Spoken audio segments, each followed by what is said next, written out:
Hi, Jen. Hi, Victoria. How you doing today? Hey, Greta, doing well. Yeah, good morning. Morning. So, when we last talked at the start of Teen Dating Violence Awareness Month, we really talked about how you both kind of come to this work and all the other expertise you bring to it. So, Victoria, you talked about being a parent and also working in early child ed. And Jen, you brought all of your expertise as an educator, first and foremost, and your love of young people that really drives your work. And so, today we want to kind of take the next step in this conversation and talk a little bit more about what is teen dating violence and what are the warning signs, what do we mean when we talk about that. So let's just get right into it, shall we? Yeah. So Jen, do you want to talk to us about what is teen dating violence? What do we mean when we say that? Sure. I think, very similar to domestic violence, it's really understanding abuse and control in a relationship as a whole. A lot of people think violence, say, well, I'm not being physically injured, so that doesn't, it's not relevant to me, but it could be. When we go into schools and we talk with teens, I like to highlight kind of four pieces.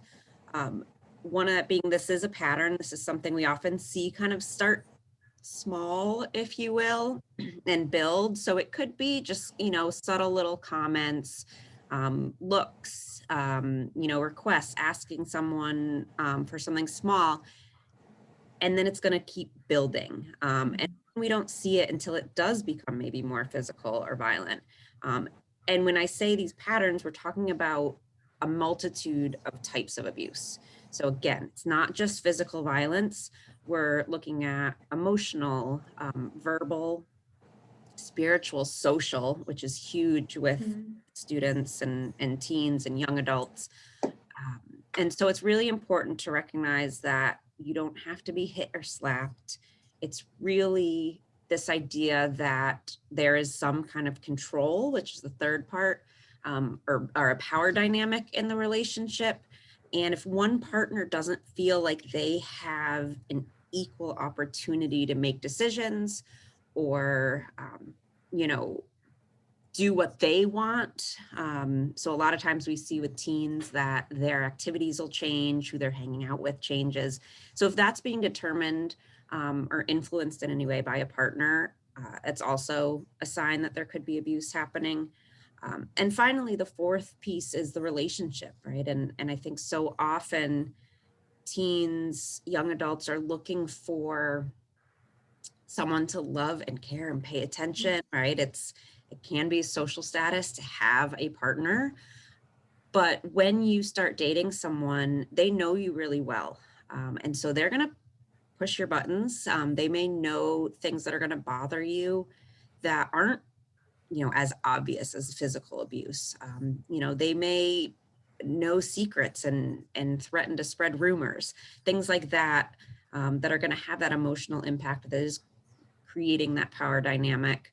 And it can be really tricky because if you're dating someone, you're expecting them to care about you. And so a lot of times it's hard to distinguish the abuse from the love or the feelings that are there.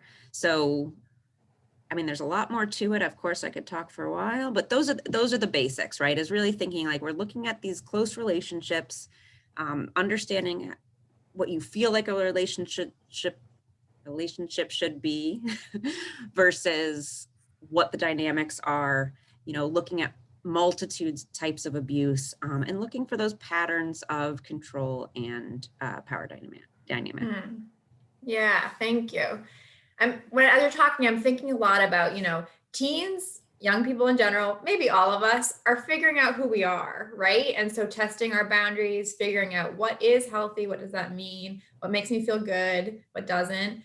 And so I'm wondering, Victoria, kind of in that context of becoming who you are, like what are the warning signs? How can we tell what is just safely pushing those boundaries and what is really, unhealthy or dangerous behavior? I think that's really important to mention because some of the I think of young kids and sort of everything. Their relationships are often very intense, And so it is trying to distinguish, like, is this mutual, or is this one person, controlling the other? I think some of the warning signs to look out for is spending less time with their friends, with their friend group, dressing differently. And that can be, the style of dress, but also, dressing to hide bruises potentially. Think of like how much children are on their phones, so it's that like excessive text messaging, constant calling, like not being able to get through a family meal without the phone, buzzing a million times. Or, being afraid if your phone dies and your partner's not going to be able to reach you. Giving up things that are important to them, like sports or other hobbies. I think one of the warning signs that parents may see is, declining grades in school, or, absences in school. And being worried about upsetting their partner, like if they're running late and can't get to them on time. Being depressed or anxious, and apologizing, making excuses for their partner's behavior. So those are some of the, the warning signs that I think are most, maybe recognizable for parents. And again, I think, especially with sort of the technology, is this mutual? Like, are you okay with the fact that your partner is texting you 25 times in an hour? Because maybe they are, maybe for them that's okay. And that can start out okay and then move to not being okay as well. So, having those conversations is really important. Yeah, thank you. I'm glad you mentioned the technology piece. And actually, this got me thinking about a question that we didn't talk about. So it's a surprise question. But I'm wondering, like, the pandemic is really hard for all of us. I think that just goes without saying. But for young people, there are additional stresses. And I'm wondering if either of you have thoughts about the way that this current situation might be impacting both relationships, but also the way that maybe non-parent adults can kind of check in on folks that they're not seeing face to face. So I don't know, this kind of came out of this side of my brain, but I'm wondering if you have thoughts about that, either of you. I think it's a lot more difficult now to recognize, things that maybe teachers were seeing in the classroom, right? That's now happening over Zoom. So I think it's going to be a real, it's a real issue, obviously. And I think, I'm not sure like how effectively, to address it, given that, we're not having access to the kids in the classroom. So we're not seeing those interpersonal relationships. It's really going to be more, potentially relying on their social groups to recognize, that they're in an unhealthy relationship, or, other members of their family maybe who are seeing, some of the stuff that's happening, behind the scenes on social media or with the technology. I know one of the things that just kind of popped into my mind is, if you're not able to have those close relationships, is there more potential pressure to do like sexting or other stuff via social, video? Yeah. Oh, Yeah, I think just to add in, sorry, that I think there is, I keep thinking, so the statistics say 1.5 million high school students are physically hit by a partner every year. On the bright side, I hope that number has gone down with the pandemic, but I do think that, the emotional, and kind of the mental abuse probably could be increasing, especially with the digital access. And, it's always interesting to me when I do talk with teens about what is, like Victoria said earlier, what is texting too much? All right. What can you say on social media, that we would have had to say in person when we were growing up, right? So it changes the dynamics of a lot of the communication. And, and of course, as adults, yeah, 25 texts an hour is way too much. I don't get 25 texts a day. But for young people, you know, that's not out of the norm. And I think it is really important to also have those conversations ahead, right? Like before you're stuck in that relationship, like what is the norm for you? What do you expect from friends in addition to someone you might be dating? You know, what's being said online that's hurtful, so that you can, you know, have a better idea of, yeah, what is their digital social life like, and how can you prepare as things do come up?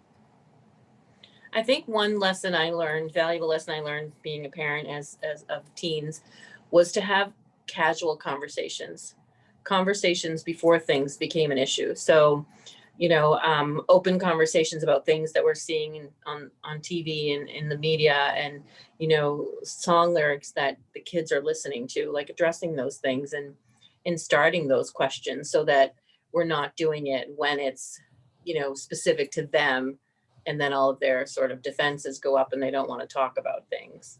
So I think it's really important to sort of start really young to have those conversations. Mhm. Yeah, show your kids or the young adults or teens in your life that it's okay to just talk about it.